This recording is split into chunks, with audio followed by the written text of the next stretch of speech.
ਦਰਸ਼ਕੋ break ਤੋਂ ਬਾਅਦ ਤੁਹਾਡਾ ਸਭ ਦਾ ਭਰਪੂਰ ਸਵਾਗਤ ਹੈ। ਦੂਸਰੇ ਸੈਗਮੈਂਟ ਦੇ ਵਿੱਚ ਆਪਾਂ ਗੱਲਬਾਤ ਕਰਨ ਜਾ ਰਹੇ ਹਾਂ ਕਿ ਕਿਸ ਤਰ੍ਹਾਂ ਚੀਨ ਤੇ ਭਾਰਤ ਵਿਚਾਲੇ ਟਕਰਾਅ ਹੋਰ ਵੱਧਦਾ ਨਜ਼ਰ ਆ ਰਿਹਾ ਹੈ। ਪਰ ਹੁਣ ਨੇਪਾਲ ਨੇ ਵੀ ਭਾਰਤ ਦੇ ਅੰਬੈਸਡਰ ਨੂੰ ਤਲਬ ਕਰਕੇ ਭਾਰਤ ਵੱਲੋਂ ਮਾਨਸਰੋਵਰ ਵੱਲ ਜਾਣ ਵਾਲੀ ਸੜਕ ਬਣਾਉਣ ਤੇ ਇਤਰਾਜ਼ ਕੀਤਾ ਹੈ। ਇਹ ਵੀ ਖਬਰਾਂ ਆ ਰਹੀਆਂ ਹਨ ਕਿ ਨੇਪਾਲ ਨੇ ਭਾਰਤ ਨਾਲ ਲੱਗਦੇ ਆਪਣੇ ਬਾਰਡਰ ਤੇ ਫੌਜ ਦੀ ਗਿਣਤੀ ਵੀ ਵਧਾ ਦਿੱਤੀ ਹੈ। ਇਹ ਹਾਲਾਤ ਕਿੱਧਰ ਨੂੰ ਲਿਜਾ ਰਹੇ ਹਨ, ਇਸ ਬਾਰੇ ਆਪਾਂ ਡਾਕਟਰ ਪੂਰਨਾ ਦੇ ਵਿਚਾਰ ਸੁਣਨ ਜਾ ਰਹੇ ਹਾਂ। ਸੋ ਅਸੀਂ ਚਾਹਾਂਗੇ ਕਿ ਤੁਸੀਂ ਸਾਡੇ ਨਾਲ ਇਸੇ ਤਰ੍ਹਾਂ ਹੀ ਬਣੇ ਰਹਿਣਾ। ਦੇਖਣ ਸੁਣਨ ਲਈ ਤੁਹਾਡਾ ਸਭ ਦਾ ਬਹੁਤ ਬਹੁਤ ਸ਼ੁਕਰੀਆ। ਕੀ ਡਾਕਟਰ ਸਾਹਿਬ ਕੀ ਕਹਿਣਾ ਚਾਹੋਗੇ? ਦੇਖੋ, ਕੱਲ ਅਸੀਂ ਚੀਨ ਔਰ ਭਾਰਤ ਦੇ ਟਕਰਾਅ ਨੂੰ ਲੈ ਕੇ ਜਿਹੜਾ ਸੈਗਮੈਂਟ ਕੀਤਾ, ਖਾਸ ਤੌਰ ਤੇ ਕਿ ਵੀ ਚਾਈਨਾ ਨੇ ਕਰਾਰੀ, ਜਿਹਨੂੰ ਪੰਜਾਬੀ ਚ ਅਸੀਂ ਕਹਿੰਦੇ ਵੱਟ ਕੇ ਚਪੇੜ ਮਾਰੀ ਹੈ ਭਾਰਤ ਦੇ, ਔਰ ਇਹ ਉਹਨਾਂ ਨੇ ਜਿਹੜੀ ਭਾਰਤ ਦੀ ਨੀਤੀ ਗਿਲਗਿਤ ਬਲਤਿਸਤਾਨ ਦੇ ਹਵਾਲੇ ਨਾਲ ਉਹਨਾਂ ਨੇ ਬਣਾਈ ਹੈ, ਉਹਨਾਂ ਦੀ ਵੈਦਰ ਸਰਵਿਸ, ਔਰ ਉਹਨੂੰ ਮੁਜ਼ੱਫਰਾਬਾਦ, ਗਿਲਗਿਤ ਬਲਤਿਸਤਾਨ ਨੂੰ ਜੰਮੂ ਔਰ ਲੱਦਾਖ ਔਰ श्रीनगर ਦੇ ਨਾਲ ਜੋੜ ਕੇ ਆਪਣੀ ਟੈਰੀਟਰੀ ਦੱਸ ਰਹੇ ਨੇ। तो ਉਸ ਨੂੰ ਸਾਡੇ ਦਰਸ਼ਕਾਂ ਵੱਲੋਂ ਬਹੁਤ ਪਸੰਦ ਕੀਤਾ ਗਿਆ, ਬਹੁਤ ਸਾਰੇ ਕਮੈਂਟਸ ਉਸ ਦੇ ਉੱਤੇ ਨੇ। ਸਾਡੀ ਕੋਸ਼ਿਸ਼ ਹੁੰਦੀ ਹੈ ਕਿ ਜਦੋਂ ਵੀ ਕਿਸੇ ਇਸ਼ੂ ਤੇ ਗੱਲ ਹੁੰਦੀ ਹੈ, ਘੱਟੋ ਘੱਟ ਜਿਹੜੇ ਨਵੇਂ ਨਾਲ ਜੁੜਦੇ ਨੇ ਜਾਂ ਜਿਹੜੇ ਇਸ ਸਾਰੇ ਤੋਂ ਪਹਿਲਾਂ ਵਾਕਿਫ ਨਹੀਂ ਨੇ, ਉਹਨਾਂ ਨੂੰ ਵੀ ਪਤਾ ਹੋਏ ਕਿ ਗੱਲ ਕਿਸ ਕੰਟੈਕਸਟ ਦੇ ਵਿੱਚ ਹੋ ਰਹੀ ਹੈ। ਔਰ ਇਹ ਕੋਈ ਸਤਹੀ ਖਬਰ ਨਹੀਂ ਹੈ, ਸਰਫੇਸ ਦੇ ਉੱਤੇ ਕੋਈ ਖਬਰ ਆਈ ਉਸ ਦੇ ਉੱਤੇ ਚਰਚਾ ਨਹੀਂ ਹੁੰਦੀ। ਔਰ ਇਹ ਠੀਕ ਹੈ ਵੀ ਅੱਜ ਜ਼ਮਾਨਾ 30 ਸੈਕਿੰਡ ਸਾਊਂਡ ਬਾਈਟ, ਇਹ ਸਾਨੂੰ ਵੀ ਕਹਿਣਗੇ ਕਿ ਜੀ ਤੁਸੀਂ ਆਪਣੇ ਤੁਹਾਡੇ ਲੰਬੇ ਸੈਗਮੈਂਟ ਹੁੰਦੇ ਨੇ ਤੇ ਛੋਟੇ ਛੋਟੇ ਬਣਾ ਦਿਓ, 5-5 ਮਿੰਟ ਦੇ ਬਣਾ ਦਿਓ, ਕਿਉਂਕਿ ਮੈਂ ਸਮਝ ਸਕਦਾ ਕਿ ਅੱਜ ਦੀ ਜਨਰੇਸ਼ਨ ਜਿਨ੍ਹਾਂ ਦੇ ਕੋਲ ਕੋਈ ਅਟੈਂਸ਼ਨ ਸਪੈਨ ਨਹੀਂ ਹੈ। ਸੋ ਲੇਕਿਨ ਅਸੀਂ ਉਸ ਜਨਰੇਸ਼ਨ ਨੂੰ ਬਿਲੋਂਗ ਕਰਦੇ ਹਾਂ ਜਿੱਥੇ ਆਲਰੇਡੀ ਜਦੋਂ ਤੱਕ ਗੱਲ ਨੂੰ ਤੁਸੀਂ ਹਰ ਐਂਗਲ ਤੋਂ ਨਾ ਦੇਖੋ ਤੇ ਉਸ ਤੇ ਕਿਸੇ ਸਿੱਟੇ ਤੇ ਪਹੁੰਚਣਾ ਨਾਮੁਮਕਿਨ ਹੀ ਨਹੀਂ। ਸਾਨੂੰ ਇਹ ਲੱਗਦਾ ਸੀ ਕਿ ਵੀ ਇਸ ਇਸ਼ੂ ਦੇ ਨਾਲ ਵੀ ਬੇਇਨਸਾਫੀ ਹੈ। ਸੋ ਅਸੀਂ ਇਹ ਸਮਝਦੇ ਹਾਂ ਕਿ ਸਾਡੇ ਵਿਊਅਰਸ ਦੇ ਵਿੱਚ ਉਹ ਬੜੇ ਸੰਜੀਦਾ ਵਿਊਅਰ ਨੇ ਜਿਹੜੇ ਇਸ ਸਾਰੀ ਖੇਡ ਨੂੰ ਜਿਹੜੀ ਅੱਜ ਭਾਰਤ ਵੱਲੋਂ ਖੇਡੀ ਜਾ ਰਹੀ ਹੈ, ਉਹ ਪਾਕਿਸਤਾਨ ਦੇ ਖਿਲਾਫ ਹੋਏ, ਚੀਨ ਦੇ ਵਿੱਚ ਜਾਂ ਅਫਗਾਨਿਸਤਾਨ ਦੇ ਵਿੱਚ ਜਿਹੜੀ ਪ੍ਰੋਕਸੀ ਵਾਰ ਭਾਰਤ ਕਰ ਰਿਹਾ। ਔਰ ਕੱਲ ਦੇ ਸੈਗਮੈਂਟ 'ਚ ਵੀ ਅਸੀਂ ਅਫਗਾਨਿਸਤਾਨ ਦਾ ਜ਼ਿਕਰ ਕੀਤਾ ਸੀ ਕਿ ਪਾਕਿਸਤਾਨ ਨੂੰ 2 ਫਰੰਟਸ ਤੋਂ ਘੇਰਨ ਦੀ ਲਾਈਨ ਹੈ ਵੀ ਇੱਕ ਪਾਸੇ ਅਫਗਾਨਿਸਤਾਨ 'ਚ ਜਿਹੜਾ ਅਸ਼ਰਫ ਗਨੀ ਰਜੀਮ ਹੈ ਉਸ ਦੇ ਨਾਲ ਇਹਨਾਂ ਨੇ ਜਿਹੜਾ ਉਹ ਹੈਂਡ ਇਨ ਗਲਵ ਨੇ, ਉਹਦੇ 'ਚ ਇੱਕ ਦੂਜੇ ਨਾਲ ਰਲੇ ਹੋਏ ਨੇ। ਜਾਏ ਕਿ ਇਹੋ ਕਹੀਏ ਕਿ ਅਸ਼ਰਫ ਗਨੀ ਇਹਨਾਂ ਦਾ ਹੀ ਟੁੱਚ ਹੈ। ਔਰ ਉੱਥੇ ਜਿੰਨੀ ਵੀ ਵਾਇਲੈਂਸ, ਕਿਉਂਕਿ ਭਾਰਤ ਉਸ ਸਾਰੇ ਸਮਝੌਤੇ ਚੋਂ ਜਿਹੜਾ ਤਾਲਿਬਾਨ ਔਰ ਅਮਰੀਕਾ ਦੇ ਵਿਚਾਲੇ ਹੋਇਆ ਉਹਦੇ ਚੋਂ ਹੀ ਬਾਹਰ ਨਹੀਂ ਹੋਇਆ, ਅਫਗਾਨਿਸਤਾਨ ਚੋਂ ਹੀ ਬਾਹਰ ਹੈ, ਉਹਦੀ ਕੋਈ ਸੇ ਨਹੀਂ ਹੈ ਔਰ ਨਾ ਹੀ ਫਿਊਚਰ ਦੇ ਵਿੱਚ ਹੋਏਗੀ। ਔਰ ਆਪਣੀ ਪ੍ਰੈਜ਼ੈਂਸ ਨੂੰ ਦਿਖਾਉਣ ਦੇ ਲਈ ਔਰ ਇਸ ਡੀਲ ਨੂੰ ਸੈਬੋਟਾਜ ਕਰਨ ਦੇ ਲਈ ਜਿਹੜੀ ਤਾਲਿਬਾਨ ਅਮਰੀਕਾ ਦੇ ਵਿਚਾਲੇ ਹੈ, ਭਾਰਤ ਲਗਾਤਾਰਤਾ ਨਾਲ ਉੱਥੇ ਹਿੰਸਕ ਘਟਨਾਵਾਂ ਕਰਵਾ ਰਿਹਾ। ਔਰ ਨੇਪਾਲ ਔਰ ਚੀਨ ਦੇ ਨਾਲ ਨਵੀਂ ਟੱਕਰ ਦੀ ਗੱਲ ਕਰਨ ਤੋਂ ਪਹਿਲਾਂ ਮੈਂ ਦੱਸ ਰਿਹਾ ਕਿ ਪਿਛਲੇ 24 ਘੰਟੇ ਦੇ ਵਿੱਚ ਅਫਗਾਨਿਸਤਾਨ ਦੇ ਵਿੱਚ 2 ਜਿਹੜੀਆਂ ਨੇ ਵਾਇਲੈਂਟ ਘਟਨਾਵਾਂ ਕਰਵਾਈਆਂ ਗਈਆਂ, ਜਿਨ੍ਹਾਂ ਨੂੰ ਜਿਹੜਾ ਜ਼ਾਹਰ ਹੈ ਭਾਰਤ ਜਾਂ ਇਸ ਦੀ ਜਿਹੜੀ ਹੱਥ ਟੋਕਾ ਉਹਨਾਂ ਨੇ ਉੱਥੇ ਰੱਖੀ ਹੈ ਇਸਲਾਮਿਕ ਸਟੇਟ, ਉਹਨਾਂ ਦਾ ਘਰ ਹੈ। ਕਿਉਂਕਿ ਤਾਲਿਬਾਨ ਨੇ ਫੌਰਨ ਇਸ ਤੋਂ ਜਿਹੜਾ ਉਹ ਕਿਨਾਰਾਕਸ਼ੀ ਕੀਤੀ ਹੈ। ਔਰ ਇੱਕ ਤਾਂ ਬੜੀ ਦਰਦਨਾਕ ਮੈਂ ਕਹਾਂਗਾ ਕਿ ਵੀ ਜਿਸ 'ਚ ਦੋਨੋਂ ਹੀ ਦਰਦਨਾਕ ਘਟਨਾਵਾਂ ਨੇ। ਬਾਰਡਰ ਜਿਹੜੀ ਹੈ ਆਰਗੇਨਾਈਜੇਸ਼ਨ ਵਿਦਆਊਟ ਬਾਰਡਰਸ, ਇਹ ਫਰਾਂਸ ਬੇਸਡ ਇਹਨਾਂ ਦਾ ਆਧਾਰ ਹੈ। ਔਰ ਇਹਨਾਂ ਨੇ ਇਹ ਕਾਬਲ ਦੇ ਵਿੱਚ ਇੱਕ ਹਸਪੀਟਲ ਚਲਾਉਂਦੇ ਨੇ ਜਿਸ ਦੇ ਵਿੱਚ ਆਮ ਜਿਹੜੇ ਲੋਕ ਗਰੀਬ ਔਰ ਖਾਸ ਤੌਰ ਤੇ ਈਵਨ ਮੈਟਰਨਿਟੀ ਔਰ ਦੂਸਰੇ ਨਾਲ ਸੰਬੰਧਿਤ ਪੇਸ਼ੈਂਟਸ ਵੀ ਹੁੰਦੇ ਨੇ। ਉਹਦੇ 'ਚ ਇੱਕ ਜਿਹੜਾ ਬੰਬ ਧਮਾਕਾ ਕਰਵਾਇਆ ਗਿਆ ਜਿਸ ਦੇ ਵਿੱਚ ਜਿਹੜਾ ਉਹ 18 ਦੇ ਕਰੀਬ ਮਰੀਜ਼ ਵੀ, ਜਿਹਨਾਂ 2 ਅਜੇ ਜਿਨ੍ਹਾਂ ਦੇ ਬੱਚੇ ਅਜੇ ਜਿਨ੍ਹਾਂ ਦਾ ਜਨਮ ਹੀ ਕੁਝ ਘੰਟੇ ਪਹਿਲਾਂ ਹੋਇਆ ਸੀ, ਉਹ ਵੀ ਮਾਰੇ ਗਏ। ਔਰ ਕਿਉਂਕਿ ਇਹ ਵਿਦਆਊਟ ਬਾਰਡਰਸ ਤੰਜ਼ੀਮ ਨੇ ਅਜੇ ਆਪਣੀ ਵੀਡੀਓ ਪੋਸਟ ਕੀਤੀ ਸੀ ਕਿ ਵੀ ਉੱਥੇ ਇਹ ਨਵਾਂ ਬਰਥ ਹੋਇਆ ਔਰ ਉੱਥੇ ਧਮਾਕਾ ਹੋਇਆ, ਅਟੈਕ ਹੋਇਆ ਫੁੱਲ ਸਕੇਲ, ਔਰ ਉਹ ਸਾਰੇ ਦੇ ਵਿੱਚ ਹੋਰ ਵੀ ਡੈਥਸ ਹੋ ਸਕਦੀਆਂ ਨੇ। ਪਰ ਇਹ ਆਇਆ ਕਿ ਜਿਹੜੇ 18-19 ਡੈਥਸ ਨੇ ਉਹਨਾਂ ਦੇ ਵਿੱਚ 2 ਜਿਹੜੇ ਨੇ ਉਹ ਅਜੇ ਹੁਣੇ ਹਾਲ ਦੇ ਵਿੱਚ ਹੀ ਪੈਦਾ ਹੋਏ ਬੱਚੇ ਵੀ ਨੇ। ਦੂਸਰਾ ਜਿਹੜਾ ਕਾਬਲ ਦੇ ਵਿੱਚ ਇੱਕ ਪੁਲਿਸ ਆਫੀਸਰ ਜਿਹੜਾ ਕਿ ਹਾਰਟ ਅਟੈਕ ਨਾਲ ਮਰ ਗਿਆ, ਉਹਦੇ ਜਨਾਜ਼ੇ ਦੇ ਉੱਤੇ ਜਿੱਥੇ ਕਿ ਕਾਫੀ ਲੋਕ ਪਾਰਟਿਸਿਪੇਟ ਕਰ ਰਹੇ ਸੀ, ਉੱਥੇ ਪੁਲਿਸ ਦੀ ਯੂਨੀਫਾਰਮ ਦੇ ਵਿੱਚ 2-3 ਜਿਹੜੇ ਨੇ ਬੰਦੇ ਪਹੁੰਚੇ ਔਰ ਉਹਨਾਂ ਨੇ ਉੱਥੇ ਧਮਾਕੇ ਵੀ ਕੀਤੇ ਔਰ ਉੱਥੇ ਵੀ ਜਿਹੜਾ 20 ਤੋਂ ਜ਼ਿਆਦਾ ਡੈਥਸ ਨੇ ਔਰ ਉਹ ਵੀ 24 ਲੋਕ। ਔਰ ਇਹ ਨੰਗਰਹਾਲ ਇਲਾਕਾ ਹੈ ਅਫਗਾਨਿਸਤਾਨ ਦਾ, ਔਰ ਨੰਗਰਹਾਲ ਉਹ ਇਲਾਕਾ ਹੈ ਜਿੱਥੇ ਕਿ ਜਿਹੜੀ ਇਸਲਾਮਿਕ ਸਟੇਟ ਜਿਹਨੂੰ ਇਹ ਕਲੇਮ ਕਰਦੇ ਨੇ, ਜ਼ਾਹਰ ਹੈ ਇਹਨਾਂ ਦੀਆਂ ਏਜੰਸੀਆਂ ਦਾ ਇਹ ਕੰਮ ਹੈ, ਉਸ ਦਾ ਉੱਥੇ ਗੜ। ਸੋ ਮੈਨੂੰ ਕੋਈ ਸ਼ੱਕ ਨਹੀਂ ਹੈ ਕਿ ਇਹ ਵੀ ਇਹਨਾਂ ਦਾ ਹੀ ਕਾਰ ਹੈ। ਔਰ ਜਦੋਂ ਅਸੀਂ ਚੇਂਜਸ ਦੇਖ ਰਹੇ ਹਾਂ ਉਸ ਖਿੱਤੇ 'ਚ, ਜਿਹੜਾ ਜਦੋਂ ਅਸੀਂ ਅਪਰਚੁਨਿਟੀ ਦੀ ਗੱਲ ਵੀ ਕਰਦੇ ਹਾਂ ਕਸ਼ਮੀਰੀਆਂ ਜਾਂ ਸਿੱਖਾਂ ਦੇ ਹਵਾਲੇ ਨਾਲ, ਲੇਕਿਨ ਜੋ ਡਿਵੈਲਪਮੈਂਟਸ ਨੇ ਉਹਨਾਂ ਦੇ ਉੱਤੇ ਸਾਡੀ ਆਵਾਜ਼ ਰੱਖ ਹੋਣੀ ਚਾਹੀਦੀ ਹੈ ਕਿ ਅੱਜ ਹੀ ਜਿਹੜੇ ਅਮਰੀਕਾ ਦੇ ਸੈਕਟਰੀ ਆਫ ਸਟੇਟ ਨੇ ਮਾਈਕ ਪੋਂਪੀਓ, ਉਹ ਇਜ਼ਰਾਈਲ ਪਹੁੰਚੇ ਹੋਏ ਨੇ। ਹੁਣ ਇਸ ਵੇਲੇ ਜਦੋਂ ਅਮਰੀਕਾ ਦੇ ਵਿੱਚ ਆਪਣਾ ਕ੍ਰਾਈਸਿਸ ਚੱਲ ਰਿਹਾ ਹੈ ਕੋਵਿਡ-19 ਨੂੰ ਲੈ ਕੇ ਵੀ, ਪੋਲੀਟੀਕਲੀ ਵੀ, ਔਰ ਪ੍ਰੈਜ਼ੀਡੈਂਟ ਟਰੰਪ ਦੀ ਟੀਮ ਦੇ ਜਿਹੜੇ ਮੋਸਟ ਟਰਸਟਡ ਨੇ ਇਸ ਵੇਲੇ, ਉਹਨਾਂ ਦੇ ਬਾਕੀ ਵੀ ਬੇਸ਼ੱਕ ਸੈਕਟਰੀ ਜਿਹਦੇ ਮਿਨਿਸਟਰ ਨੂੰ ਇੱਥੇ ਸੈਕਟਰੀ ਕਹਿੰਦੇ ਨੇ, ਪਰ ਸੈਕਟਰੀ ਆਫ ਸਟੇਟ ਕਈ ਵਾਰੀ ਮੋਰ ਟਰੰਪ ਦੈਨ ਦਾ ਟਰੰਪ ਹੁੰਦੇ ਨੇ। ਵੈਸੇ ਲਫ਼ਜ਼ ਇਹ ਟਰਮ ਹੁੰਦੀ ਹੈ ਕਿ ਮੋਰ ਲਾਇਲ ਦੈਨ ਦਾ ਕਿੰਗ। ਔਰ ਇਹੀ ਕਾਰਨ ਹੈ ਕਿ ਜੇ ਚੀਨ ਦੇ ਖਿਲਾਫ ਵੀ ਜਿਹੜੀ ਸਾਰੀ ਇਹ ਨਾ ਪੱਖੀ ਮੁਹਿੰਮ ਹੈ ਉਹਨੂੰ ਮਾਈਕ ਪੋਂਪੀਓ ਹੀ ਲੀਡ ਕਰਦੇ ਨੇ। ਸੋ ਇਸ ਵੇਲੇ ਅਮਰੀਕਾ ਚੋਂ ਨਿਕਲ ਕੇ ਫੌਰਨ ਇਜ਼ਰਾਈਲ ਜਾਣਾ ਇਹ ਦੱਸਦਾ ਹੈ ਵੀ ਕੁਛ ਨਾ ਕੁਛ ਕੁੱਕ ਹੋ ਰਿਹਾ, ਕਿਉਂਕਿ ਚਾਈਨਾ ਦੇ ਖਿਲਾਫ ਤਾਂ ਚੱਲ ਹੀ ਰਹੀ ਹੈ, ਬਿਜ਼ਨਸ ਵਾਰ ਵੀ ਚੱਲ ਰਹੀ ਹੈ ਔਰ ਉਸ ਖਿੱਤੇ ਦੇ ਵਿੱਚ ਵੀ ਇੰਡੋ ਪੈਸੀਫਿਕ ਦੇ ਨਾਂ ਥੱਲੇ ਜੋ ਇਹਨਾਂ ਨੇ ਬਣਾਇਆ, ਗੁਆਮ ਦੇ ਵਿੱਚ ਵੀ ਇਹਨਾਂ ਦੇ ਫ੍ਰਿਗੇਟ ਬੈਠੇ ਨੇ ਔਰ ਇਹ ਕੀ ਹੈ ਪਤਾ ਨਹੀਂ ਹੈ। ਲੇਕਿਨ ਇਸ ਤੋਂ ਇਹ ਲੱਗਦਾ ਹੈ ਕਿ ਕੁਛ ਨਾ ਕੁਛ ਐਸਾ ਐਮਰਜੈਂਸੀ ਜਦੋਂ ਇਸ ਕਿਸਮ ਦੀ ਹੁੰਦੀ ਹੈ, ਕਿਉਂਕਿ ਬਹੁਤ ਵਾਰ ਜਦੋਂ ਕੀ ਕੋਈ ਡਿਸੀਜਨ ਲੈ ਜਾਂਦੇ ਨੇ ਤੇ ਉਹ ਆਪਣੀ ਰੂਟੀਨ ਕਮਿਊਨੀਕੇਸ਼ਨ ਨੂੰ ਯੂਜ਼ ਨਹੀਂ ਕਰਦੇ, ਕਿਉਂਕਿ ਉਹਨਾਂ ਨੂੰ ਇਹ ਫੀਅਰ ਹੁੰਦਾ ਹੈ ਕਿ ਇੱਥੇ ਵੀ ਕੋਈ ਇੰਟੈਲੀਜੈਂਸ ਜਾਂ ਦੂਸਰੇ ਮੁਲਕਾਂ ਦੇ ਜਿਹੜੇ ਉਹਨਾਂ ਦੇ ਇੰਟੈਲੀਜੈਂਸ ਦੇ ਬੰਦੇ ਨੇ ਉਹ ਉਸ ਕਨਵਰਸੇਸ਼ਨ ਨੂੰ ਹੇਅਰ ਨਾ ਕਰ ਰਹੇ ਹੋਣ। ਜਾਂ ਵਿਕੀਲੀਕਸ ਤੋਂ ਬਾਅਦ ਤਾਂ ਜਿੰਨੀ ਵੀ ਇਹ ਸਾਰੀਆਂ ਕੇਬਲਸ ਵਗੈਰਾ ਭੇਜੀਆਂ ਜਾਂਦੀਆਂ ਸੀ, ਇਹਨਾਂ ਦਾ ਇਤਬਾਰ ਹੀ ਖਤਮ ਹੋ ਗਿਆ, ਕਿਉਂਕਿ ਇਹ ਤਾਂ ਇਹ ਨਹੀਂ ਵੀ ਅੱਜ ਕੀ ਹੋਇਆ, ਇਹ ਤਾਂ ਜੇ ਦਹਾਕਿਆਂ ਬਾਅਦ ਵੀ ਹੋਏ ਔਰ ਤੁਹਾਡੇ ਪਿਛਲੇ ਰੈਕਰਡ ਸਾਹਮਣੇ ਆ ਜਾਣ ਤੇ ਇਹ ਇੱਕ ਵੱਡੀ ਐਮਬੈਰਸਮੈਂਟ ਹੁੰਦੀ ਹੈ। ਸੋ ਮੈਨੂੰ ਲੱਗਦਾ ਵੀ ਕੁਝ ਸੀਰੀਅਸ ਹੋਣ ਜਾ ਰਿਹਾ ਉਸ ਖਿੱਤੇ 'ਚ। ਅਫਗਾਨਿਸਤਾਨ ਦੇ ਵਿਚਲੀਆਂ ਇਹ ਦੋਨੋਂ ਹੀ ਘਟਨਾਵਾਂ ਵੀ ਜਿਹੜੀਆਂ ਨੇ ਇਸ ਰੁਖ ਵੱਲ ਇਸ਼ਾਰਾ ਕਰਦੀਆਂ, ਕਿਉਂਕਿ ਉਹਦੇ 'ਚ ਅਮਰੀਕਾ ਦਾ ਰੋਲ ਬਿਲਕੁਲ ਨਹੀਂ ਹੋਏਗਾ, ਖਾਸ ਤੌਰ ਤੇ ਅਫਗਾਨਿਸਤਾਨ, ਕਿਉਂਕਿ ਉਹਨਾਂ ਦਾ ਤਾਂ ਤਾਲਿਬਾਨ ਨਾਲ ਸਮਝੌਤਾ ਹੋਇਆ ਹੋਇਆ ਤੇ ਉਹ ਚਾਹੁੰਦੇ ਨੇ ਔਰ ਉਹਨਾਂ ਦਾ ਜ਼ਾਲਿਮੇ ਖਲੀਲਜ਼ਾਦ ਉਹ ਤਾਂ ਉੱਥੇ ਬੈਠਾ ਹੈ ਇਸਲਾਮਾਬਾਦ 'ਚ ਵੀ, ਉਹ ਫੌਜੀ ਹਾਈ ਕਮਾਂਡ ਨੂੰ ਵੀ ਮਿਲਿਆ, ਪਾਕਿਸਤਾਨ ਦੀ ਇਸ ਗੱਲ ਨੂੰ ਉਹ ਯਕੀਨੀ ਬਣਾ ਰਿਹਾ ਕਿ ਇਹ ਸਮਝੌਤਾ ਸਿਰੇ ਚੜੇ ਔਰ ਤਾਲਿਬਾਨ ਵੀ ਇਸ ਮਾਮਲੇ ਦੇ ਵਿੱਚ ਬਿਲਕੁਲ ਲਾਇਲ ਰਹੇ ਨੇ। ਔਰ ਇਹ ਕਰੈਕਟਰ ਵੀ ਹੈ ਅਫਗਾਨਾਂ ਦਾ, ਬੇਸ਼ੱਕ ਉਹ ਆਪਸ ਵਿੱਚ ਲੜਦੇ ਵੀ ਰਹਿਣ, ਲੇਕਿਨ ਜਦੋਂ ਉਹ ਕੋਈ ਵਰਡ ਦਿੰਦੇ ਨੇ, ਕਮਿਟ ਕਰਦੇ ਨੇ ਤੇ ਉਸ ਤੇ ਖਲੋਂਦੇ ਵੀ ਨੇ। ਔਰ ਇਹਦੇ ਵਿੱਚ ਕੋਈ ਦੋ ਰਾਵਾਂ ਨਹੀਂ ਨੇ ਕਿ ਤਾਲਿਬਾਨ ਨੇ ਇਹਨਾਂ ਦੋਨੋਂ ਹੀ ਘਟਨਾਵਾਂ ਤੋਂ ਜਿਹੜਾ ਆਪਣੇ ਆਪ ਨੂੰ ਵੱਖ ਕੀਤਾ। ਹੁਣ ਅਸੀਂ ਮੁੜਦੇ ਹਾਂ ਕਿ ਵੀ ਆਲ ਆਫ ਏ ਸਡਨ ਜਿੱਥੇ ਅਸੀਂ ਕੱਲ ਜਦੋਂ ਚੀਨ ਦੀ ਸਿੱਕਮ ਦੇ ਵਿੱਚ ਕੀ ਟੱਕਰ ਹੋਈ, ਕਿਵੇਂ ਆਪਸੀ ਦੋਨੋਂ ਪਾਸਿਓਂ ਪੱਥਰ ਵੀ ਚੱਲੇ, ਸੋਟੇ ਵੀ ਚੱਲੇ, ਕੋਈ ਗੋਲੀਆਂ ਨਾਲ ਜ਼ਖਮੀ ਦੀ ਗੱਲ ਨਹੀਂ ਹੈ, ਪਰ ਇਹ ਸੀ ਕਿ ਜੀ hundreds of soldiers from both sides ਉਹ ਉਹਦੇ ਚ ਆਏ। ਲੇਕਿਨ ਹੁਣ ਇਹ ਗੱਲ ਸਾਹਮਣੇ ਆ ਰਹੀ ਹੈ ਕਿ ਵੀ ਇਹ ਫਿਗਰ ਜਿਹੜੀ ਹੈ ਉਹ ਕਾਫੀ ਜ਼ਿਆਦਾ ਹੈ ਜਿਹਦੇ ਚ ਜ਼ਖਮੀ ਹੋਏ ਨੇ ਔਰ ਉਹਦੇ ਚ ਦੋਨੋਂ ਪਾਸਿਓਂ ਖੁੱਲ ਕੇ ਜਿਹੜਾ ਹੈ ਉਹ ਪੱਥਰਾਂ ਔਰ ਇਸ ਕਿਸਮ ਦਾ ਜਿਹੜਾ ਹੈ ਉਸ ਦਾ ਇਸਤੇਮਾਲ ਕੀਤਾ ਗਿਆ। ਹੋ ਸਕਦਾ ਚੀਨੀਆਂ ਨੇ ਤੀਰ ਕਮਾਨ ਵੀ ਇਸਤੇਮਾਲ ਕੀਤਾ ਹੋਇਆ, ਕਿਉਂਕਿ ਤੀਰ ਤੂਰ ਚਲਾਣੇ ਵੀ ਉਹਨਾਂ ਨੂੰ ਆਉਂਦੇ ਨੇ, ਇੱਥੋਂ ਵਾਲੇ ਤਾਂ ਭੁੱਲੇ ਹੋਏ ਨੇ।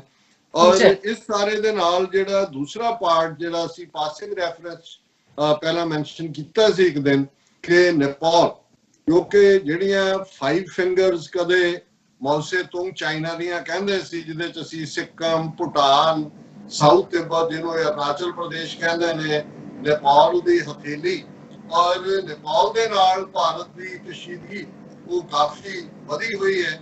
ਜ਼ਾਹਰ ਹੈ ਕਿ ਨੇਪਾਲ ਦੀ ਜਿਹੜੀ ਮੌਜੂਦਾ ਪ੍ਰਾਈਮ ਮਿਨਿਸਟਰ ਬਾਇਡੀ ਦੀ ਹਕੂਮਤ ਹੈ ਉਹ ਚੀਨ ਦੇ ਪ੍ਰਭਾਵ ਥੱਲੇ ਹੈ, ਕਮਿਊਨਿਸਟ ਪਾਰਟੀ ਦੀ ਹਕੂਮਤ ਹੈ। ਜੀ ਔਰ ਉਹਨਾਂ ਨੇ ਜੋ ਭਾਰਤ ਨੇ ਨੇਪਾਲ ਦੇ ਨਾਲ ਪਿਛਲੇ ਵਕਤ ਕੀਤਾ ਹੈ, ਜਿਵੇਂ ਉਹਨਾਂ ਨੇ ਇਕਨੋਮਿਕਲ ਬਲੌਕੇਡ ਕੀਤਾ ਹੈ ਜਦੋਂ ਨੇਪਾਲ ਦਾ ਆਪਣਾ ਕਨਸਟੀਟਿਊਸ਼ਨ ਬਣ ਰਿਹਾ ਸੀ, ਜਿਹੜੇ ਉਹਨਾਂ ਦੇ ਨਾਲ ਲੱਗਦੇ ਉੱਤਰਾਖੰਡ ਦੇ ਜ਼ਿਲ੍ਹੇ ਨੇ ਉੱਥੋਂ ਦੇ ਮੇਧਾਵੀ ਲੋਕਾਂ ਨੂੰ ਚੁੱਕ ਚੁਕਾ ਕੇ ਜਿੰਨੀ ਵਾਇਲੈਂਸ ਕਰਵਾਈ, ਇਹ ਸਾਰੇ ਵੀ ਔਨ ਰੈਕਰਡ ਨੇ। ਫਿਰ ਜਦੋਂ ਅਰਥਕੁਏਕ ਆਇਆ ਨੇਪਾਲ 'ਚ, ਕਿਵੇਂ ਭਾਰਤ ਦੀਆਂ ਇੰਟੈਲੀਜੈਂਸ ਏਜੰਸੀਆਂ ਨੇ ਉੱਥੇ ਪਹੁੰਚ ਕਰਕੇ ਗੜਬੜ ਦਾ ਜਿਹੜਾ ਮਾਹੌਲ ਬਣਾਉਣਾ ਚਾਹਿਆ ਔਰ ਓਵਰਨਾਈਟ ਨੇਪਾਲ ਨੇ ਆਰਡਰ ਕਰਕੇ ਜਿਹੜਾ ਉਹ ਸਾਰੇ ਉੱਥੋਂ ਕੱਢ ਦਿੱਤੇ ਸੀ, ਕਿਉਂਕਿ ਹੁਣ ਤੱਕ ਨੇਪਾਲ ਦੇ ਵਿੱਚ ਜਿਹੜੀ ਰਾਜਾਸ਼ਾਹੀ ਸੀ ਉਹਦੇ ਰਾਹੀਂ ਉਹ ਉੱਥੇ ਰਾਜ ਕਰਦੇ ਰਹੇ। ਲੇਕਿਨ ਜਦੋਂ ਦਾ ਇਹ ਕਮਿਊਨਿਸਟ ਰਜੀਮ ਵਾਪਸ ਆਇਆ, ਨਵਾਂ ਕਨਸਟੀਟਿਊਸ਼ਨ ਬਣਿਆ, ਭਾਰਤ ਦਾ ਉੱਥੇ ਕੋਈ ਬਹੁਤਾ ਪ੍ਰਭਾਵ ਨਹੀਂ ਹੈ ਔਰ ਇਸ ਸਾਰੇ ਦੇ ਵਿੱਚ ਭਾਰਤ ਅਜੇ ਵੀ ਗੜਬੜ ਕਰਦਾ ਹੈ। ਔਰ ਹੁਣ ਜ਼ਾਹਰ ਹੈ ਕਿ ਮਾਨਸਰੋਵਰ ਜਿਹੜਾ ਹਿੰਦੂਆਂ ਨੇ ਆਪਣੇ ਇੱਕ ਸਭ ਤੋਂ ਉੱਤਮ ਤੀਰਥ ਵਜੋਂ ਐਲਾਨਿਆ ਹੋਇਆ, ਕਿਉਂਕਿ ਮਾਨਸਰੋਵਰ ਇੱਕ ਵੱਡੀ ਝੀਲ ਹੈ ਜਿਹੜੀ ਤਿੱਬਤ ਦੇ ਵਿੱਚ ਹੈ, ਤਿੱਬਤ ਹੁਣ ਚੀਨ ਦਾ ਹਿੱਸਾ ਹੈ। ਔਰ ਉਸ ਮਾਨਸਰੋਵਰ ਦੇ ਤੱਕ ਜਿਹੜਾ ਪਹੁੰਚਣ ਦੇ ਲਈ ਨੇਪਾਲ ਦੀ ਹਦੂਦ ਚੋਂ ਲੰਘ ਕੇ ਜਾਣਾ ਪੈਂਦਾ ਹੈ। ਟਰੈਕਿੰਗ 3 ਦਿਨ ਦਾ ਟਰੈਕਿੰਗ ਹੁੰਦੀ ਹੈ ਔਰ ਇਹ ਵਾਜਪਾਈ ਦੇ ਜ਼ਮਾਨੇ 'ਚ ਚੀਨ ਨੇ ਅਲਾਉ ਕੀਤਾ ਸੀ ਕਿ ਤੁਸੀਂ ਆ ਸਕਦੇ ਹੋ, ਲੇਕਿਨ ਜਦੋਂ ਚੀਨ ਦੇ ਨਾਲ ਥੋੜਾ ਬਹੁਤ ਟਕਰਾਅ ਦਾ ਮਾਹੌਲ ਹੁੰਦਾ ਹੈ ਤੇ ਫਿਰ ਉਹ ਸਸਪੈਂਡ ਵੀ ਕਰ ਦਿੰਦੇ ਨੇ ਕਿ ਉੱਥੇ ਤੁਸੀਂ ਨਹੀਂ ਆ ਸਕਦੇ। ਔਰ ਇਹ ਕੈਲਾਸ਼ ਪਰਬਤ, ਹੁਣ ਬਹੁਤ ਵਾਰ ਜਦੋਂ ਕੈਲਾਸ਼ ਦਾ ਜ਼ਿਕਰ ਹੁੰਦਾ ਹੈ, ਇਹ ਬੇਸ਼ੱਕ ਹਿਮਾਲਿਆ ਪਰਬਤ ਦੀਆਂ ਜਿਹੜੀਆਂ ਸ਼੍ਰਿੰਖਲਾਵਾਂ ਨੇ, ਮਾਊਂਟੇਨਸ ਨੇ, ਉਹਨਾਂ ਦੀ ਕੰਟੀਨਿਊਟੀ ਹੈ। ਔਰ ਜਿਹੜਾ ਹਿੰਦੂ ਇਤਿਹਾਸ ਦੇ ਵਿੱਚ ਉਹਨਾਂ ਦਾ ਯਕੀਨ ਹੈ ਉਹ ਕੈਲਾਸ਼ ਪਰਬਤ ਦੇ ਉੱਤੇ ਸ਼ਿਵ ਜੀ ਦਾ ਟਿਕਾਣਾ ਹੈ, ਉਹਨਾਂ ਦੇ ਨਾਲ ਪਾਰਵਤੀ ਵੀ ਬੈਠੀ ਹੋਈ ਹੈ। ਔਰ ਅਕਸਰ ਮੰਦਰਾਂ ਦੇ ਵਿੱਚ ਜਦੋਂ ਇਹ ਪੜ੍ਹਦੇ ਨੇ ਕਿ ਵੀ ਧੂਣੀ ਸ਼ਿਵਾ ਨੇ ਕੈਲਾਸ਼ ਤੇ ਲਗਾਈ, ਗਲੇ ਦੇ ਵਿੱਚ ਨਾਗ ਲਟਕੇ। ਹੁਣ ਸ਼ਿਵ ਜੀ ਦੇ ਗਲ ਦੇ ਵਿੱਚ ਵੀ ਨਾਗ ਹੈ ਤੇ ਧੂਣੀ ਵੀ ਉਹਨਾਂ ਦੀ ਜਿਹੜੀ ਹੈ ਉਹ ਕੈਲਾਸ਼ ਤੇ ਲੱਗੀ ਹੋਈ ਹੈ। ਮਾਨਸਰੋਵਰ ਝੀਲ ਜਿਹੜੀ ਹੈ ਉਹ ਕੈਲਾਸ਼ ਪਰਬਤਾਂ ਦੀ ਉਸ ਸ਼੍ਰਿੰਖਲਾ ਦਾ ਹਿੱਸਾ ਹੈ। ਸੋ ਜਦੋਂ ਦਾ ਇਹ ਬੀਜੇਪੀ ਦੇ ਹਕੂਮਤ ਆਈ ਪਹਿਲੀ ਵਾਰ, ਉਹ ਸ਼ੁਰੂ ਹੋਇਆ ਔਰ ਹੁਣ ਇਹਨਾਂ ਨੇ ਕਿਵੇਂ ਚੁੱਪ ਚਪੀਤੇ, ਮੈਂ ਸਮਝਦਾ ਵੀ ਇਹਦੇ ਚ ਨੇਪਾਲ ਦੀ ਹਕੂਮਤ ਵੀ ਕਿਤੇ ਨਾ ਕਿਤੇ ਜ਼ਿੰਮੇਵਾਰ ਬਣਦੀ ਹੈ ਕਿ ਉਹਨਾਂ ਨੇ ਜਿਹੜਾ ਏਰੀਆ ਇਹਨਾਂ ਦਾ ਉਸ ਕਾਲਾ ਪਾਣੀ ਇੱਕ ਉੱਤਰਾਖੰਡ ਦੇ ਨਾਲ ਲੱਗਦਾ ਏਰੀਆ ਨੇਪਾਲ ਦਾ ਹਿੱਸਾ ਹੈ, ਜਿੱਥੋਂ ਕਿ ਇਹ ਸੜਕ ਜਿਹੜੀ ਹੈ ਉਹ ਕੈਲਾਸ਼ ਤੱਕ ਪਹੁੰਚਾਈ ਗਈ। ਉੱਥੇ ਲਿਪੋ ਲੇਕ ਜਿਹੜਾ ਹੈ ਉਹ ਇੱਕ ਥਾਂ ਹੈ ਜਿੱਥੋਂ ਕਿ ਇਹ ਸੜਕ ਇੰਡੀਆ ਨੇ ਡਿਵੈਲਪ ਕੀਤੀ। ਪਿਛਲੇ ਹਫ਼ਤੇ ਹੀ ਰਾਜਨਾਥ ਸਿੰਘ ਨੇ ਉੱਥੇ ਜਾ ਕੇ ਉਦਘਾਟਨ ਕੀਤਾ ਔਰ ਐਲਾਨ ਕੀਤਾ ਕਿ ਜੀ ਹੁਣ ਜਿਹੜਾ ਮਾਨਸਰੋਵਰ ਤੱਕ ਜਾਣ ਲਈ 3 ਦਿਨ ਦੀ ਹਾਈਕਿੰਗ ਦੀ ਲੋੜ ਨਹੀਂ ਹੈ। ਇਸ ਸੜਕ ਰਾਹੀਂ 24 ਘੰਟੇ ਚ ਦਿੱਲੀ ਤੋਂ ਚੱਲ ਕੇ ਵੀ ਸਿੱਧਾ ਮਾਨਸਰੋਵਰ ਤੱਕ ਪਹੁੰਚਿਆ ਜਾ ਸਕਦਾ ਹੈ। ਸੋ ਜ਼ਾਹਿਰ ਹੈ ਕਿ ਚਾਈਨਾ ਦੇ ਵੀ ਇਹਦੇ ਚ ਜਿਹੜੀ ਹੈ ਸਹਿਮਤੀ ਹੋਏਗੀ, ਕਿਉਂਕਿ ਚਾਈਨਾ ਨੇ ਐਵੇਂ ਨਹੀਂ ਹੋਇਆ। ਲੇਕਿਨ ਨੇਪਾਲ ਨੂੰ ਇਹ ਲੱਗਾ ਕਿਉਂਕਿ ਇਸ ਥਾਂ ਨੂੰ ਲੈ ਕੇ ਕਾਫੀ ਨੇਪਾਲ ਤੇ ਇੰਡੀਆ ਦੇ ਵਿੱਚ ਝਗੜਾ ਸੀ। 1852 ਦਾ ਜਿਹੜਾ ਬਾਰਡਰ ਡਰਾ ਕੀਤਾ ਗਿਆ ਸੀ ਬ੍ਰਿਟਿਸ਼ ਐਮਪਾਇਰ ਦੇ ਨਾਲ ਨੇਪਾਲ ਦਾ, ਉਸ ਪੀਰੀਅਡ ਦੇ ਵਿੱਚ ਲਿਪੋ ਲੇਕ ਦਾ ਏਰੀਆ ਜਿੱਥੋਂ ਇਹ ਸੜਕ ਕੱਢੀ ਗਈ ਹੈ ਨੇਪਾਲ ਦਾ ਹਿੱਸਾ ਸੀ। ਪਰ ਇੰਡੀਆ ਨੇ ਕਿਵੇਂ 1947 ਤੋਂ ਬਾਅਦ 1950 ਤੱਕ ਪਹੁੰਚਦੇ ਆ ਆਪਣੇ ਤੌਰ ਤੇ ਆਪਣੇ ਨਕਸ਼ੇ ਦਾ ਹਿੱਸਾ ਬਣਾ ਲਿਆ। ਨੇਪਾਲ ਨੇ ਕਦੇ ਇਹਨੂੰ ਐਕਨੋਲਜ ਨਹੀਂ ਕੀਤਾ। ਇੱਥੇ ਕਦੇ ਨਾ ਕੋਈ ਝੜਪ ਵੀ ਮਾੜੀ ਮੋਟੀ ਰਹੀ ਹੈ, ਇਸ ਕਿਸਮ ਦੀ ਤਾਂ ਨਹੀਂ ਲੇਕਿਨ ਤਕਰਾਰ ਵਾਲੀ, ਕਿਉਂਕਿ ਨੇਪਾਲ ਦੇ ਫਰੈਂਡਲੀ ਰਿਲੇਸ਼ਨ ਰਹੇ ਭਾਰਤ ਦੇ ਨਾਲ।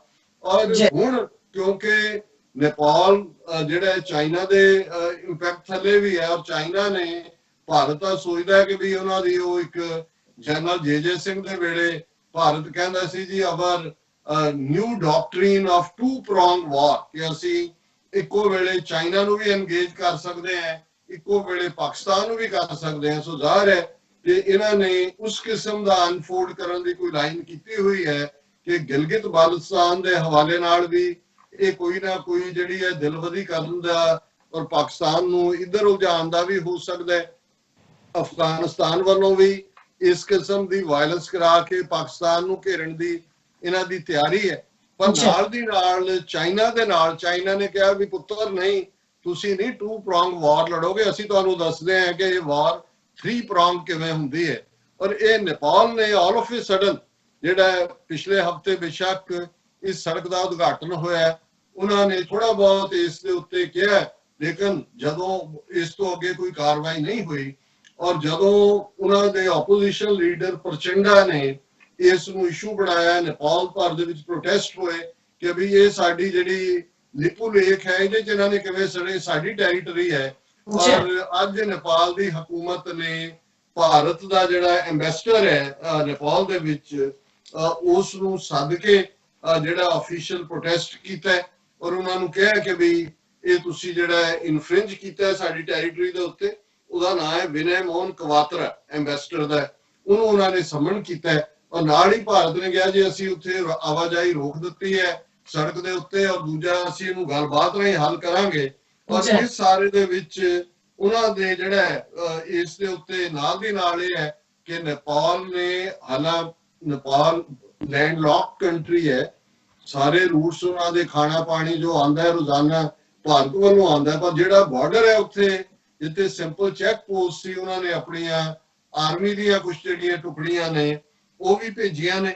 ਔਰ ਨਾਲ ਦੀ ਨਾਲ ਇਹ ਵੀ ਆਇਆ ਸਾਹਮਣੇ ਕਿ ਪਿਛਲੇ ਦਿਨਾਂ 'ਚ ਉਹਨਾਂ ਨੇ ਆਪਣੇ ਬਾਰਡਰ ਦੇ ਉੱਤੇ ਜਿਹੜਾ ਕਿਹੜਾ ਬਾਰਡਰ ਹੈ ਉਹਦੀ ਪੈਮਾਇਸ਼ ਦੇ ਲਈ ਵੀ, ਕਿਉਂਕਿ ਕੁਝ ਥਾਂ ਤੇ ਉੱਥੇ ਵੀ ਗ੍ਰੇ ਏਰੀਆ ਨੇ, ਇੰਡੀਆ ਵੀ ਕਲੇਮ ਉਹਦੀ ਉਹ ਮੇਜਰਮੈਂਟ ਵੀ ਕਰ ਰਹੇ ਨੇ। ਔਰ ਇਸ ਸਾਰੇ ਦੇ ਨਾਲ ਜਿਹੜਾ ਪਾਰਟ ਮੈਂ ਇੱਕ ਜਦੋਂ ਅਸੀਂ ਚੀਨ ਦੇ ਨਾਲ ਸਿੱਕਮ ਦੇ ਵਿੱਚ ਕਲੈਸ਼ ਦੀ ਗੱਲ ਕੀਤੀ, ਅੱਜ ਜਦੋਂ ਮੈਂ ਇਹ ਖਬਰ ਦੇਖੀ, ਕਿਉਂਕਿ ਪਿਛਲੇ ਕੁਝ ਘੰਟੇ ਪਹਿਲਾਂ ਇਹ ਖਬਰ ਹੈ, India China locked in tense military standoff in eastern Ladakh, Sukhoi flown in after Chinese copter sighted।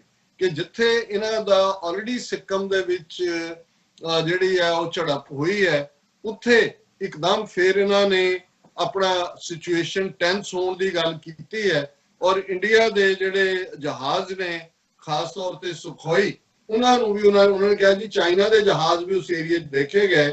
ਔਰ ਇਹਦੀ ਖਬਰ ਇਹ ਹੈ, ਇਹਨਾਂ ਦੀ ਆਪਣੀ ਏਜੰਸੀ ਦੀ ਹੈ, ਕਿ fully armed troops of Indian and Chinese army are at present locked in a tense standoff in eastern Ladakh, indicating that the clash on the night intervening May 5th and 6th between the two sides is still simmering।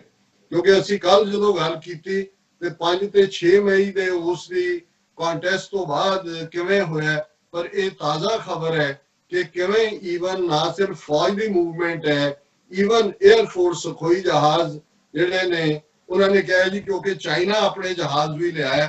ਔਰ ਇਹ ਜਿਹੜੇ ਨੇ ਬੋਥ sides ਇਹ ਉੱਥੇ ਜਿਹੜੀ ਆ ਹੁਣ ਫੌਜ ਦਾ ਜਮਾਵੜਾ ਸੁਖੋਈ ਜਹਾਜ਼ ਨੇ, ਜਿੱਥੋਂ just a few hundred meters away from the spot where troops of both sides clashed in small hours of May 6th and even pelted each other with stones, resulting in injuries to several people on the side। ਹੁਣੇ ਮੰਨਣ ਲੱਗ ਗਏ ਨੇ ਕਿ ਬਹੁਤ ਸਾਰੇ ਜਿਹੜੇ ਲੋਕ ਨੇ ਦੋਨੋਂ ਪਾਸਿਓਂ ਜ਼ਖਮੀ ਹੋਏ ਨੇ। ਔਰ ਉਹਨਾਂ ਨੇ ਕਿਹਾ ਜੀ ਅਸੀਂ ਆਪਣੀ ਲਾਈਨ ਆਫ ਐਕਚੁਅਲ ਕੰਟਰੋਲ ਦੇ ਉੱਤੇ ਜਿਹੜਾ ਹੈ ਉਹ ਜਹਾਜ਼ ਉਡਾ ਰਹੇ। ਔਰ ਕਿਉਂਕਿ ਚਾਈਨਾ ਦੀ ਉੱਥੇ ਕੋਈ ਪੋਸਟ ਨਹੀਂ ਹੈ, ਰੈਗੂਲਰ ਪੈਟਰੋਲਿੰਗ ਹੁੰਦੀ ਹੈ, ਤੇ ਕਈ ਵਾਰ ਉਹ ਉਹਨਾਂ ਨੂੰ ਰੋਕ ਲੈਂਦੇ ਨੇ, ਕਈ ਵਾਰ ਇਹ ਉਹਨਾਂ ਨੂੰ ਰੋਕ ਲੈਂਦੇ ਨੇ। ਪਰ ਇਹ ਜਿਹੜੀ ਸਿਚੁਏਸ਼ਨ ਬਣੀ ਹੋਈ ਹੈ, ਜਿਹੜੀ ਕਿ ਪਿਛਲੇ ਇਹਨਾਂ ਦੇ ਕਹਿਣ ਮੁਤਾਬਕ ਫੈਬਰੂਅਰੀ ਤੋਂ ਹੀ ਹੈ, ਜਦੋਂ ਕਿ ਉਹਨਾਂ ਦੀ ਪੀਪਲਜ਼ ਲਿਬਰੇਸ਼ਨ ਆਰਮੀ ਨੇ ਇੰਡੀਅਨ ਪੈਟਰੋਲ ਦੀ ਇੱਕ ਲੋਕੇਸ਼ਨ ਨੂੰ, ਇੱਕ ਲੋਕੇਸ਼ਨ ਜਿਹਨੂੰ ਫਿੰਗਰ 2 ਕਹਿੰਦੇ ਨੇ, ਉਹਦੇ ਤੇ ਰੁਕਿਆ। ਔਰ ਇਹ ਜਿਹੜੀ ਹੈ ਨਾਰਥ ਬੈਂਕ ਆਫ ਪੈਂਗੋਂਗ ਸੋ ਹੈ, 135 ਕਿਲੋਮੀਟਰ ਦਾ ਇਹ ਗਲੇਸ਼ੀਅਰ ਹੈ, ਗਲੇਸ਼ੀਅਰ ਮੈਟ ਲੇਕ, ਜਿਹੜਾ ਭਾਰਤ ਔਰ ਚਾਈਨਾ ਨੂੰ ਇਹ 13,000 ਫੀਟ ਦੇ ਉੱਤੇ ਗੱਲ ਹੋ ਰਹੀ ਹੈ। ਸੋ ਆਲਰੇਡੀ ਹੁਣ ਇਹਨਾਂ ਨੇ ਐਡਮਿਟ ਕਰਨਾ ਸ਼ੁਰੂ ਕਰ ਦਿੱਤਾ ਹੋਇਆ ਹੈ ਕਿ ਇਹ ਜਿਹੜੇ ਟਕਰਾਅ ਦੀ ਲਾਈਨ ਹੈ ਇਹ ਫਰਵਰੀ ਦੇ ਵਿੱਚੋਂ, ਔਰ ਇਹ ਉਹੀ ਪੀਰੀਅਡ ਹੈ ਜਦੋਂ ਕਿ ਕੋਵਿਡ-19 ਨੂੰ ਲੈ ਕੇ ਕ੍ਰਾਈਸਿਸ ਦੀ ਲਾਈਨ ਦੋਨੋਂ ਪਾਸੇ ਚੱਲ ਰਹੀ ਹੈ। ਔਰ ਅਮਰੀਕਾ ਦੇ ਕਹਿਣ ਦੇ ਉੱਤੇ ਜਿਹੜਾ ਭਾਰਤ ਨੇ ਇਸ ਕਿਸਮ ਦੇ ਮੂਵ ਕੀਤੇ ਹੋਣਗੇ। ਔਰ ਇਸ ਸਾਰੇ ਦੇ ਉੱਤੇ ਹੁਣ ਜਿਹੜਾ ਇਹਨਾਂ ਦਾ ਜਿਹੜੀ ਸੁਖੋਈ 30 ਜਹਾਜ਼ ਨੇ ਉਹ ਵੀ ਨੇ, ਔਰ ਜਿਹੜਾ ਚਾਈਨਾ ਦੇ ਵੀ ਕਾਪਟਰ ਉਸ ਏਰੀਆ ਦੇ ਵਿੱਚ ਨੇ।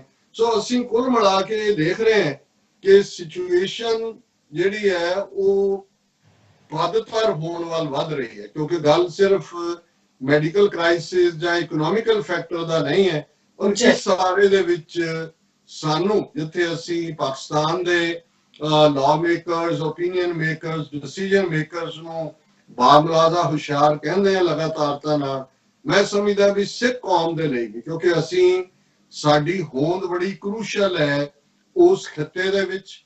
ਔਰ ਜਦੋਂ ਨੇਪਾਲ ਦੀ ਗੱਲ ਵੀ ਮੈਂ ਕਰ ਰਿਹਾ ਤੇ ਮੇਰੇ ਸਾਹਮਣੇ ਉਹ ਨੇਪਾਲ ਹੈ ਜਿਨ੍ਹਾਂ ਦੇ ਨੇਪਾਲੀ ਗੋਰਖੇ ਲਾਹੌਰ ਦਰਬਾਰ ਜਿਹਨੂੰ ਸਰਕਾਰੇ ਖਾਲਸਾ ਜੀ ਕਹਿੰਦੇ ਨੇ, ਉਹਦੇ ਸੋਲਜਰ ਵੀ ਸਨ। ਮਹਾਰਾਜਾ ਰਣਜੀਤ ਸਿੰਘ ਕਾਂਗੜੇ ਦੀ ਲੜਾਈ ਤੋਂ ਬਾਅਦ ਇਹਨਾਂ ਦਾ ਦੇਖ ਕੇ ਕਿ ਭਾਈ ਗਰਾਊਂਡ ਤੇ ਕਿਵੇਂ ਲੜਦੇ ਨੇ ਗੋਰਖੇ, ਬਹੁਤ ਪ੍ਰਭਾਵਿਤ ਹੋਏ। ਉਦੋਂ ਕੀ ਜਿਹੜੀ ਹੈ ਨੇਪਾਲ, ਐਂਗਲੋ ਨੇਪਾਲ ਵਾਰਸ ਹੋਈਆਂ ਸੀ। ਜਿਹੜੇ ਫੌਜੀ ਜਿਹੜੇ ਉੱਥੋਂ ਨਿਕਲ ਗਏ ਜਾਂ ਉਹਨਾਂ ਦੇ ਨਾਲ ਲੜੇ ਅੰਗਰੇਜ਼ਾਂ ਨਾਲ, ਉਹਨਾਂ ਚੋਂ ਹੀ ਬਹੁਤ ਸਾਰੇ ਉਹਨਾਂ ਨੇ ਪਹਿਲੀ ਵਾਰ ਸੀ, ਕਿਉਂਕਿ ਸਿੱਖ ਫੌਜ ਯੂਜਲੀ ਜਿਹੜੀ ਹੈ ਉਹ ਘੋੜ ਚੜਿਆਂ ਦੀ ਹੁੰਦੀ ਸੀ, ਸੋ ਪਹਿਲੀ ਵਾਰ ਗਰਾਊਂਡ ਦੇ ਉੱਤੇ ਜਿਹੜੇ ਪੈਦਲ ਫੁੱਟ ਸੋਲਜਰ ਨੇ, ਇਹ ਨੇਪਾਲੀਆਂ ਦੀ ਫੌਜ ਜਿਹੜੀ ਗੋਰਖਿਆਂ ਦੀ ਇਹ ਭਰਤੀ ਕੀਤੀ। ਔਰ ਸਿੱਖ ਰਾਜ ਦੇ ਨਾਲ ਨੇਪਾਲ ਦੇ ਬਹੁਤ ਚੰਗੇ ਸਬੰਧ ਸੀ। ਇਹੀ ਕਾਰਨ ਸੀ ਕਿ ਜਦੋਂ ਮਹਾਰਾਣੀ ਜਿੰਦਾ ਜਿਹੜੀ ਕਿ ਜਿਹਨੂੰ ਅੰਗਰੇਜ਼ਾਂ ਨੇ ਕੈਦ ਦੇ ਵਿੱਚ ਪਾਇਆ, ਅਖੀਰਲੀ ਮਹਾਰਾਣੀ ਪੰਜਾਬ ਦੀ, ਔਰ ਉਹ ਇੱਕ ਜਿਹੜੀ ਹੈ ਵੈਰਾਗਣ ਦੇ ਇੱਕ ਜੋਗਣ ਦੇ ਭੇਸ ਦੇ ਵਿੱਚ ਚਿਨਾਰ ਜੇਲ੍ਹ ਚੋਂ, ਜਿੱਥੇ ਯੂਪੀ ਦੇ ਵਿੱਚ ਰੱਖਿਆ ਸੀ, ਉੱਥੋਂ ਨਿਕਲ ਕੇ ਨੇਪਾਲ ਕਾਠਮੰਡੂ ਪਹੁੰਚੀ। ਔਰ ਮੈਂ ਸਮਝਦਾ ਕਿ ਜਦੋਂ ਅਸੀਂ ਹਿਸਟਰੀ ਦੇ ਉਹ ਚੰਗੇ ਪਲ ਦੇਖਦੇ ਹਾਂ ਸ਼ੁਕਰਾਨੇ ਦੇ, ਤੇ ਫਿਰ ਨਾ ਸਿਰਫ ਉਹਨਾਂ ਨੇ ਮਹਾਰਾਣੀ ਜਿੰਦਾ ਨੂੰ ਵੈਲਕਮ ਕੀਤਾ, ਜੇ ਅਸੀਂ ਕਹਿਣਾ ਹੋਏ ਕਿ ਕੋਈ ਪਹਿਲੀ ਪੋਲੀਟੀਕਲ ਅਸਾਈਲਮ ਜਾਂ ਪੋਲੀਟੀਕਲ ਰੈਫਿਊਜ ਜੇ ਕਿਸੇ ਨੇ ਪੰਜਾਬ ਤੋਂ ਬਾਹਰ, ਔਰ ਉਹ ਵੀ ਕਿਸੇ ਸਧਾਰਨ ਨੇ ਨਹੀਂ, ਮਹਾਰਾਣੀ ਨੇ ਜਿੰਦਾ ਨੇ ਮਹਾਰਾਜਾ ਰਣਜੀਤ ਸਿੰਘ ਦੀ ਜਿਹੜੀ ਹੈ ਉਸਨੇ ਸੀਖ ਕੀਤੀ। ਔਰ ਲਗਭਗ 12 ਸਾਲ ਨੇਪਾਲ ਦੇ ਮਹਾਰਾਜੇ ਨੇ ਜਿਹੜਾ ਗੋਰਖਾ ਬਹਾਦਰ, ਉਸਨੇ ਉਹਨਾਂ ਨੂੰ ਬੜਾ ਸੇਫਲੀ ਇੱਕ ਘਰ ਵੀ ਦਿੱਤਾ, ਉਹਨਾਂ ਦੇ ਲਈ ਸਾਰੀਆਂ ਸਹੂਲਤਾਂ ਦਾ ਪ੍ਰਬੰਧ ਵੀ ਕੀਤਾ, ਔਰ ਉਹ ਉੱਥੇ ਰਹੇ। ਸੋ ਉਹ ਬਾਅਦ ਦੇ ਵਿੱਚ ਉੱਥੋਂ ਹੀ ਮਹਾਰਾਣੀ ਜਿੰਦਾ ਜਦੋਂ ਅੰਗਰੇਜ਼ਾਂ ਨੇ ਫਿਰ ਦਲੀਪ ਸਿੰਘ ਜਿਹਨੂੰ ਇਹ ਈਸਾਈ ਬਣਾ ਕੇ ਇੰਗਲੈਂਡ ਲੈ ਗਏ ਸੀ, ਉਹਨੂੰ ਅਲਾਉ ਕੀਤਾ ਕਿ ਆਪਣੀ ਮਾਂ ਨੂੰ ਉਹ ਲਿਜਾ ਸਕਦਾ ਹੈ ਤੇ ਇੰਗਲੈਂਡ। ਸੋ ਕਲਕੱਤੇ ਆ ਕੇ ਪਹਿਲੀ ਵਾਰ ਉਹ ਮਿਲੀ ਔਰ ਇੰਗਲੈਂਡ ਪਹੁੰਚ ਗਈ, ਔਰ ਉੱਥੇ ਬਹੁਤ ਜਲਦੀ ਉਹਨਾਂ ਨੇ ਕਿਵੇਂ ਉਹਦਾ ਐਂਡ ਕੀਤਾ। ਆਲਰੇਡੀ ਸਰੀਰਕ ਤੌਰ ਤੇ ਬਹੁਤੀ ਹੈਲਥੀ ਵੀ ਨਹੀਂ ਸੀ, ਔਰ 1 ਸਾਲ ਦੇ ਵਿੱਚ ਮਹਾਰਾਣੀ ਜਿੰਦਾ ਦੀ ਮੌਤ ਇੰਗਲੈਂਡ ਦੇ ਵਿੱਚ ਹੋਈ। ਪਰ ਮਰਨ ਤੋਂ ਪਹਿਲਾਂ ਉਹਨੇ ਮਹਾਰਾਣੀ ਜਿੰਦਾ ਨੇ ਆਪਣੇ ਪੁੱਤਰ ਦਲੀਪ ਸਿੰਘ ਨੂੰ ਹਦਾਇਤ ਕੀਤੀ ਕਿ ਮੇਰੀਆਂ ਹੱਡੀਆਂ ਇਸ ਨਿਰਦਈ ਧਰਤੀ ਤੇ ਨਾ ਰੋੜੀ। ਉਹਨੇ ਅਖੀਰ ਤੱਕ ਉਹ ਇੱਕ ਬਹਾਦਰ ਯੋਧਾ ਔਰਤ ਜਿਹੜੀ ਕਿ 21 ਸਾਲ ਦੀ ਉਮਰ ਦੇ ਵਿੱਚ ਵਿਧਵਾ ਹੋਈ, ਬੱਚਾ 10 ਮਹੀਨੇ ਦਾ ਸੀ ਜਦੋਂ ਮਹਾਰਾਜਾ ਰਣਜੀਤ ਸਿੰਘ ਦੀ ਡੈਥ ਹੋਈ, ਪਰ ਅਖੀਰਲੇ ਸਾਹ ਤੱਕ ਉਹ ਅੰਗਰੇਜ਼ਾਂ ਦੇ ਖਿਲਾਫ ਜਿਹੜੀ ਹੈ ਉਹ ਜੂਝਦੀ ਰਹੀ। ਸੋ ਮੈਂ ਸਮਝਦਾ ਕਿ ਇਹ ਨੇਪਾਲ ਸੀ ਜਿਹਨੇ ਉਸ ਵੇਲੇ ਜਿਹੜਾ ਉਹ ਉਹਨਾਂ ਨੂੰ ਸ਼ੈਲਟਰ ਦਿੱਤੀ ਸੀ। ਸੋ ਸਾਡੇ ਲਈ ਇਹ ਪੁਰਾਣੀਆਂ ਹਿਸਟਰੀ ਦੇ ਨਾਲ ਵੀ ਗੱਲ ਜੁੜਦੀ ਹੈ, ਔਰ ਅਦਰਵਾਈਜ਼ ਵੀ ਜੇ ਇਹ ਜਿਨ੍ਹਾਂ ਦੇ ਹੱਥ 'ਚ ਭਾਰਤ ਦੀ ਤਾਕਤ ਹੈ, ਬ੍ਰਾਹਮਣ ਬਣੀਆਂ ਕਲਿਕ ਦੇ ਕੋਲ ਗੋਰਖੇ ਔਰ ਸਿੱਖ ਬਹਾਦਰੀ ਦੇ ਨਾਲ ਲੜਨ ਵਾਲੀਆਂ ਕੌਮਾਂ ਨੇ। ਔਰ ਅੰਗਰੇਜ਼ੀ ਰਾਜ ਵੇਲੇ ਵੀ ਅੱਜ ਵੀ ਇੰਗਲੈਂਡ ਦੇ ਵਿੱਚ ਵੀ ਥੋੜੇ ਜਿਹੇ ਜਿਹੜੇ ਗੋਰਖੇ ਨੇ ਉਹਨਾਂ ਦੀ ਫੌਜ ਦਾ ਹਿੱਸਾ ਨੇ, ਔਰ ਅੱਜ ਵੀ ਜਿਹੜੀ ਭਾਰਤੀ ਫੌਜ ਹੈ ਉਹਦੇ 'ਚ ਵੀ ਜੇ ਐਡਵਾਂਸ ਪੋਜੀਸ਼ਨਾਂ 'ਚ ਜਾ ਕੇ ਕਦੇ ਕੋਈ ਲੜਦੇ ਨੇ ਤੇ ਉਹ ਸਿੱਖ ਨੇ ਜਾਂ ਗੋਰਖੇ ਨੇ। ਤੇ ਜੇ ਹੁਣ ਨੇਪਾਲ ਦੇ ਨਾਲ ਇਸ ਕਿਸਮ ਦਾ ਸਲੂਕ ਕਰ ਰਹੇ ਨੇ, ਸਿੱਖਾਂ ਦੇ ਨਾਲ ਪਹਿਲਾਂ ਹੀ ਜੋ ਇਹਨਾਂ ਨੇ ਕੀਤਾ, ਹੁਣ ਇਹਨਾਂ ਨੂੰ ਵੀ ਪਤਾ ਹੈ ਕਿ ਸਿੱਖ ਫੌਜ ਦੀ ਲਾਇਲਟੀ ਦੇ ਉੱਤੇ ਕਾਊਂਟ ਨਹੀਂ ਕਰ ਸਕਦੇ। ਸੋ ਮੈਂ ਸਮਝਦਾ ਹਾਂ ਵੀ ਇਹ ਇੱਕ ਈਵਨ ਡਿਸਕੰਟੈਂਟ ਵੀ ਦੇਗਾ ਭਾਰਤੀ ਫੌਜ ਵਿਚਲੀ ਜਿਹੜੀਆਂ ਨੇਪਾਲੀ ਰੈਜੀਮੈਂਟਸ ਨੇ ਉਹਨਾਂ ਦੇ ਵਿੱਚ ਵੀ। ਔਰ ਸਾਡੇ ਲਈ ਇਹ ਇੱਕ ਓਪਰਚੁਨਿਟੀ ਵੀ ਹੋਏਗੀ ਆਉਣ ਵਾਲੇ ਪੀਰੀਅਡ ਕਿ ਖਾਲਿਸਤਾਨ ਦੀ ਸਟਰਗਲ ਨੂੰ ਜਿਹੜਾ ਅਸੀਂ ਆਪਣੇ ਮੰਤਕੀ ਅੰਜਾਮ ਤੱਕ ਪਹੁੰਚਾਈਏ। ਸੋ ਇਸ ਵੇਲੇ watch and C alert the line ਵੀ ਹੈ, ਔਰ ਜਿਸ ਨੂੰ ਕਹਿੰਦੇ ਨੇ ਕਿ ਕਮਰ ਕੱਸਾ ਕਰਨਾ ਇਸ ਫਾਈਨਲ ਜਿਹੜੀ ਹੈ ਆਪਣੀ ਡਿਸਾਈਸਿਵ ਬੈਟਲ ਦੇ ਲਈ, ਇਹ ਵੀ ਸਾਡੇ ਖਾਲਿਸਤਾਨ ਦੀ ਤਹਿਰੀਕ ਔਰ ਸਾਡੇ ਕਸ਼ਮੀਰੀ ਭਰਾ ਭੈਣਾਂ ਜਿਹੜੇ ਕਿ ਬਹੁਤ ਬਹਾਦਰੀ ਦੇ ਨਾਲ ਭਾਰਤੀ ਫੌਜ ਦਾ ਮੁਕਾਬਲਾ ਕਰ ਰਹੇ ਨੇ, ਉਹਨਾਂ ਦੇ ਲਈ ਇਹ ਸਿਚੁਏਸ਼ਨ ਅਹਿਮ ਨੇ। ਪਰ ਜ਼ਾਹਰ ਹੈ ਕਿ ਆਉਣ ਵਾਲੇ ਪੀਰੀਅਡ 'ਚ ਉਸ ਖਿੱਤੇ ਦੇ ਵਿੱਚ ਹੋਰ ਵੱਧ ਟਕਰਾਅ ਦੇ ਵਧਣ ਦੀਆਂ ਸੰਭਾਵਨਾਵਾਂ ਵੀ ਨੇ ਔਰ ਜੀ। ਭਾਰਤੀ ਸੁਸਾਇਟੀ ਦੇ ਵਿੱਚ ਫਰਦਰ ਕੇਓਸ ਔਰ ਐਨਾਰਕੀ ਜਿਹੜੀ ਹੈ ਉਹ ਫੈਲੇਗੀ। ਇਹਦੇ ਬਾਰੇ ਕੋਈ ਸ਼ੱਕ ਸ਼ੁਬਾ ਨਹੀਂ ਹੋਣਾ ਚਾਹੀਦਾ। ਬਿਲਕੁਲ ਡਾਕਟਰ ਸਾਹਿਬ, ਤੁਹਾਡਾ ਬਹੁਤ ਬਹੁਤ ਸ਼ੁਕਰੀਆ। ਤੁਸੀਂ ਚੀਨ ਤੇ ਭਾਰਤ ਵਿਚਾਲੇ ਵੱਧਦੇ ਟਕਰਾਅ ਸੰਬੰਧੀ ਆਪਣੇ ਵਿਚਾਰ ਸਾਰੇ ਦਰਸ਼ਕਾਂ ਨਾਲ ਸਾਂਝੇ ਕੀਤੇ ਨੇ। ਤੁਹਾਡਾ ਬਹੁਤ ਬਹੁਤ ਸ਼ੁਕਰੀਆ। ਇੱਥੇ ਦੇ ਨੇ ਬ੍ਰੇਕ। ਵਿਊਅਰਸ, ਤੁਸੀਂ ਕਿਤੇ ਨਹੀਂ ਜਾਣਾ, ਮਿਲਦੇ ਹਾਂ ਆਫਟਰ ਦਿਸ ਸ਼ਾਰਟ ਬ੍ਰੇਕ।